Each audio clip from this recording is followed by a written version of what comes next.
Proddatur municipal council సమావేశంలో నేడు తీవ్ర ఉద్రిక్తత నెలకొంది. చైర్పర్సన్ లక్ష్మీదేవి అనుమతి లేకుండా సీసీ ఓబులేష్ను మరో సెక్షన్కు మార్చిన మున్సిపల్ కమిషనర్ రవిచంద్రారెడ్డిపై వైఎస్ఆర్ కాంగ్రెస్ పార్టీ సభ్యులు ఆగ్రహం వ్యక్తం చేశారు. ఈ సందర్భంగా చైర్పర్సన్ అనుమతి లేకుండా సిబ్బంది మార్పులు ఎలా చేస్తారంటూ కమిషనర్ను ప్రశ్నించారు. తన పరిధిలోని సిబ్బందిని ఏ సెక్షన్కైనా మార్చే అధికారం తనకుందని కమిషనర్ స్పష్టం చేశారు. దీంతో చైర్పర్సన్, వైసీపీ సభ్యులు, కమిషనర్ మధ్య వాగ్వివాదం చోటు చేసుకుంది. తీవ్ర వాగ్వివాదం మధ్య కమిషనర్ సమావేశం నుంచి వెళ్లిపోవడానికి ప్రయత్నించగా వైసీపీ సభ్యులు ఎమ్మెల్యే వరదరాజులరెడ్డి ఆయన అడ్డుకునేందుకు యత్నించారు.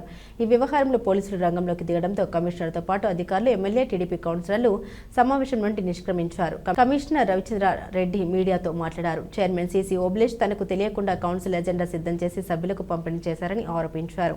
ఈ విషయంలో అనంతపురం రీజనల్ ఆర్డీకి నివేదిక ఇచ్చినట్లు కమిషనర్ తెలిపారు.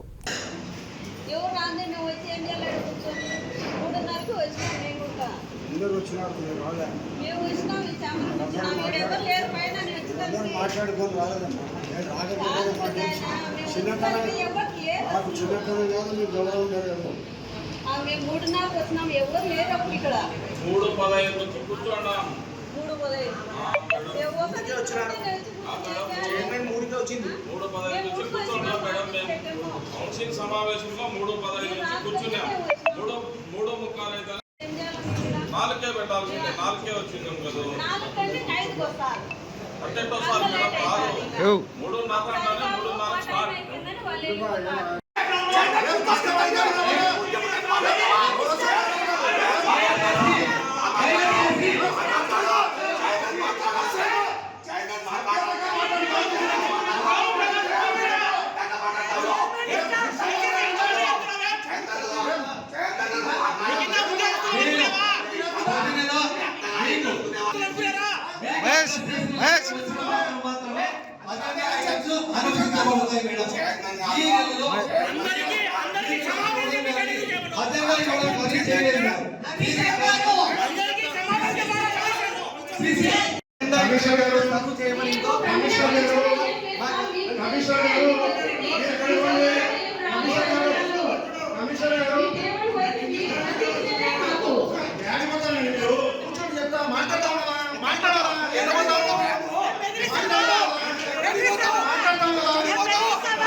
ప్రొద్దుటూరు పురపాలక సంఘం సమావేశం ఏర్పాటు చేయడం జరిగింది.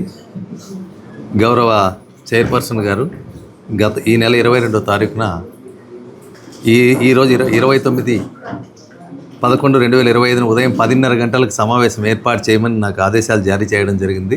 తదనుగుణంగా నేను యథావిధిగా ప్రతి నెల మాదిరినే ఈ నెల కూడా నేను వివిధ అంశాలపైన మాకున్నటువంటి వివిధ విభాగాలకు అందరికీ ఆదేశాలు జారీ చేసి అందుకు సంబంధించిన అజెండా అంశాలన్నింటినీ క్రోడీకరించి ప్రతి నెల వారికి నేను ఒక ఉత్తరం ద్వారా మొత్తం సమగ్రంగా వాటిని తయారు చేసి ఏవైతే సమావేశంలో కౌన్సిల్ సమావేశానికి సమర్పించాలనో అజెండాను వాటిని నేను పంపించడం ఆనవాయితీ.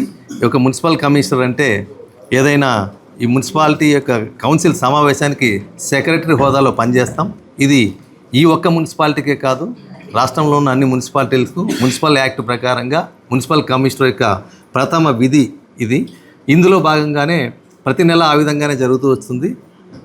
ఈ దురదృష్టవశాత్తు ఈసారి సంబంధిత చైర్పర్సన్ గారు సిసి గారు మరి అక్కడ చైర్పర్సన్ గారికి ఏం తెలియజేశారో తెలియదు, కానీ ఎలాంటి నా నుంచి అనుమతి పొందకోకుండా నా దగ్గర నుంచి ఉత్తర్వులు తీసుకోకుండానే నేను సంతకం చేసి ఇవ్వని అజెండా కాపీని వారంతకు వారే తీసుకొని నా ప్రమేయం లేకుండా నాకు కూడా నిన్న ఉదయం 8 గంటలకి నేను 10 గంటలకు ఆ కార్యాలయానికి వస్తే నా టేబుల్ పైన అజెండా కాపీ ఉంచడం జరిగింది.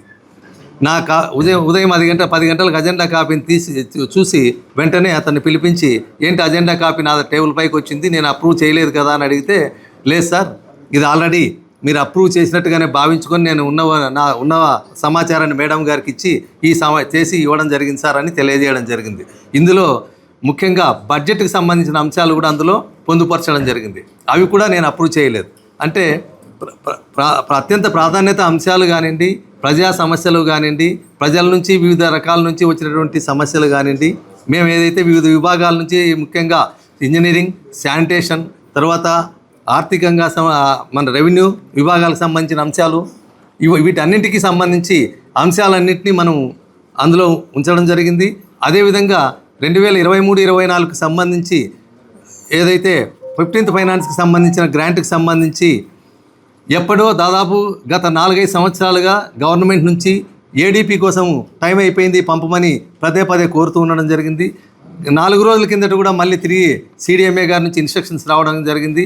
వాటిని కూడా అందులో సుమారు 5,29,00,000కు సంబంధించిన వర్కులు కూడా అందులో ఉన్నటువంటి అజెండాను అవి కూడా తోసి రాజని నాకు తెలియకుండా సంబంధిత సీసీ అది అనాథరైజ్డ్గా ఒక అప్రూవల్ కాపీ తీసుకొని వచ్చి నా టేబుల్ మీద ఉంచడం జరిగింది. సో దీన్ని బట్టి నేను అడిగాను, అబ్బాయిని అడిగితే అతను నా దగ్గర ఉన్న సమాచారం మేరకే చేయడం జరిగిందని తెలియజేయడం జరిగింది. సో ఈరోజు మీటింగ్కి వెళ్ళిన తర్వాత జరిగిన విషయాన్నంతా చైర్పర్సన్ గారికి, అదేవిధంగా గౌరవ శాసనసభ్యులు కూడా ఈరోజు ముఖ్య అతిథిగా విచ్చేయడం జరిగింది. మిగతా కౌన్సిల్ సభ్యులు కూడా అందరూ రావడం జరిగింది. వారందరికీ వాస్తవిక పరిస్థితులను వివరించి, ఎప్పుడైతే ఒక సమావేశం జరగడానికి కావాల్సిన అజెండాను తయారు చేసి సమర్పించాల్సిన బాధ్యతను, గురుతరమైన బాధ్యతను కమిషనర్ పైన ఉంటుంది. అటువంటి అంశాన్ని కూడా అక్కడ పరిగణలోకి తీసుకోకుండా, కమిషనర్కి ప్రమేయమే లేకోకుండా అక్కడ ఉన్నటువంటి ఏర్పాట్లకు కానివ్వండి, అక్కడ ఉన్నటువంటి మిగతా అన్ని విషయాలకు కూడా కమిషనరే బాధ్యత వహించాల్సి ఉంటుంది.